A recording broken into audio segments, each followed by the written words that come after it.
Welcome to our channel Study Physical Education. जब हम sports की बात करते हैं तो एक बहुत ही इम्पोर्टेंट कंसेप्ट होता है इक्विलिब्रियम, यानी संतुलन बनाकर रखना। चाहे आप एक जिमनास्ट हो, फुटबॉल प्लेयर हो या क्रिकेटर, इक्विलिब्रियम हर स्पोर्ट के परफॉर्मेंस का फाउंडेशन होता है। अब सवाल ये है, इक्विलिब्रियम होता क्या है? सिंपल शब्दों में कहें तो इक्विलिब्रियम का मतलब है बॉडी का स्टेबल पोजीशन में रहना, चाहे वो रेस्ट में हो या मोशन में। साइंटिफिक टर्म्स में जब किसी ऑब्जेक्ट पर लगने वाले इंटरनल एंड एक्सटर्नल फोर्सेस एक दूसरे को बैलेंस कर देते हैं तो वो ऑब्जेक्ट इक्विलिब्रियम में होता है।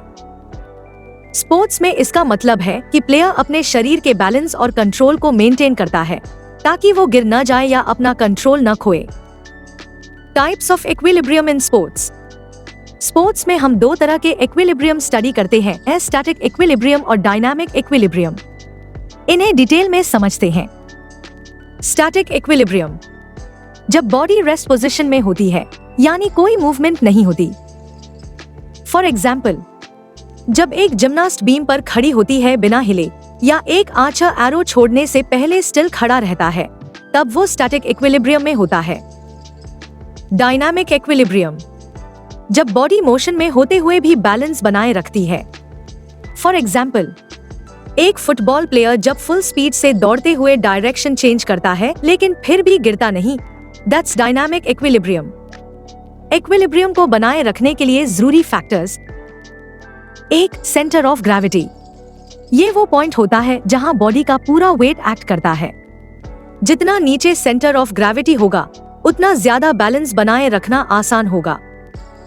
फॉर एग्जाम्पल, रेसलर्स अपने स्टांस को लो रखते हैं ताकि उनका सेंटर ऑफ ग्रेविटी नीचे रहे और वे आसानी से गिर न सकें। 2, बेस ऑफ सपोर्ट। बॉडी के कॉन्टैक्ट पॉइंट्स का वो एरिया जिससे सपोर्ट मिलता है। जितनी वाइड बेस ऑफ सपोर्ट होगी उतनी ज्यादा स्टेबिलिटी मिलेगी। फॉर एग्जाम्पल, वेटलिफ्टर्स अपने पैर थोड़े वाइड रखते हैं ताकि बैलेंस बना रहे। 3, लाइन ऑफ ग्रेविटी। ये एक इमेजिनरी लाइन होती है जो सेंटर ऑफ ग्रेविटी से नीचे ग्राउंड तक जाती है। अगर ये लाइन बेस ऑफ सपोर्ट के अंदर रहती है तो प्लेयर स्टेबल रहता है। Sports examples for better understanding are, जब बास्केटबॉल प्लेयर जंप के बाद सेफली लैंड करता है और गिरता नहीं, वो इक्विलिब्रियम मेंटेन कर रहा होता है। जब जिमनास्ट बीम पर फ्लिप करती है और फिर भी गिरती नहीं, वो परफेक्ट एग्जाम्पल है इक्विलिब्रियम का। जब फुटबॉल प्लेयर अपोनेंट के टैकल से बचते हुए भी बैलेंस बनाए रखता है, that's dynamic equilibrium in action.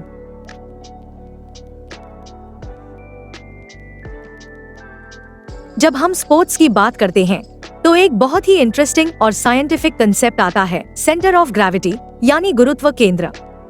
अब समझते हैं सेंटर ऑफ ग्रेविटी होता क्या है। सिंपल शब्दों में कहें तो सेंटर ऑफ ग्रेविटी यानी सीओजी वो पॉइंट है जहां किसी बॉडी का टोटल वेट एक्ट करता है। या यूं कहें, अगर आप अपने शरीर को बैलेंस करना चाहते हैं तो आपको अपने सेंटर ऑफ ग्रेविटी को कंट्रोल करना पड़ेगा। एग्जाम्पल के तौर पर सोचिए, जब एक जिमनास्ट बीम पर बैलेंस करती है या एक फुटबॉल प्लेयर टैकल से बचता है तो वो असल में अपने सेंटर ऑफ ग्रेविटी को एडजस्ट कर रहा होता है ताकि गिर न जाए। साइंटिफिक एक्सप्लेनेशन, हर ऑब्जेक्ट का एक सेंटर ऑफ ग्रेविटी होता है और वो डिपेंड करता है ऑब्जेक्ट के शेप, साइज और वेट डिस्ट्रीब्यूशन पर। ह्यूमन बॉडी में ये पॉइंट आमतौर पर नेवल यानी नाभि के आसपास होता है, लेकिन ये बदलता रहता है। जब आप हाथ ऊपर उठाते हैं, सीओजी ऊपर चला जाता है। जब आप झुकते हैं, सीओजी आगे की ओर शिफ्ट हो जाता है। और जब आप बैठते हैं तो सीओजी नीचे आ जाता है। अब बात करते हैं स्पोर्ट्स में इसका एप्लीकेशन क्या है। एक, बैलेंस मेंटेन करना। हर स्पोर्ट में बैलेंस सबसे जरूरी है। अगर प्लेयर अपना सेंटर ऑफ ग्रेविटी अपने बेस ऑफ सपोर्ट जैसे पैर के ऊपर रखे तो वो स्टेबल रहेगा।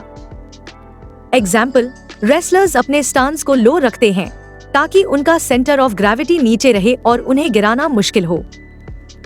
2, स्टेबिलिटी इंक्रीज करना। जितना नीचे सेंटर ऑफ ग्रेविटी उतनी ज्यादा स्टेबिलिटी।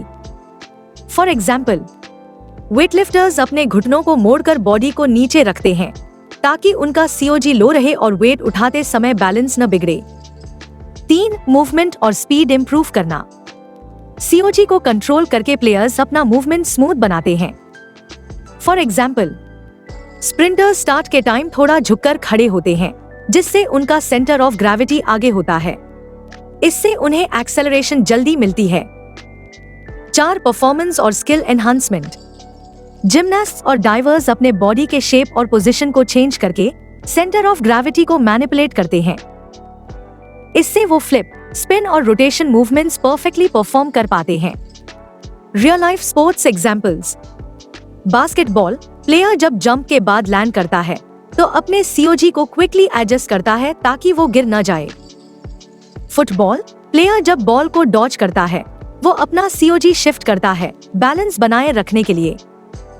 जिम्नास्टिक्स, हर मूव में जिम्नास्ट अपने सीओजी के कंट्रोल के थ्रू परफेक्ट लैंडिंग्स करती है। वेटलिफ्टिंग, बारबेल को लिफ्ट करते वक्त लिफ्टर अपना सीओजी और बारबेल के सीओजी को एक लाइन में लाता है ताकि बैलेंस न बिगड़े।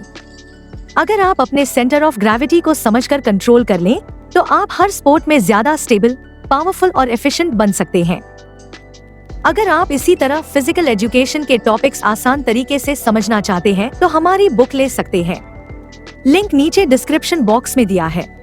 अगर आपको यह वीडियो पसंद आया हो तो लाइक करें और इस वीडियो को शेयर करें ताकि और लोगों की हेल्प हो सके, और इस चैनल को सब्सक्राइब करें ताकि हमारी आगे आने वाली वीडियोस आपसे मिस न हो।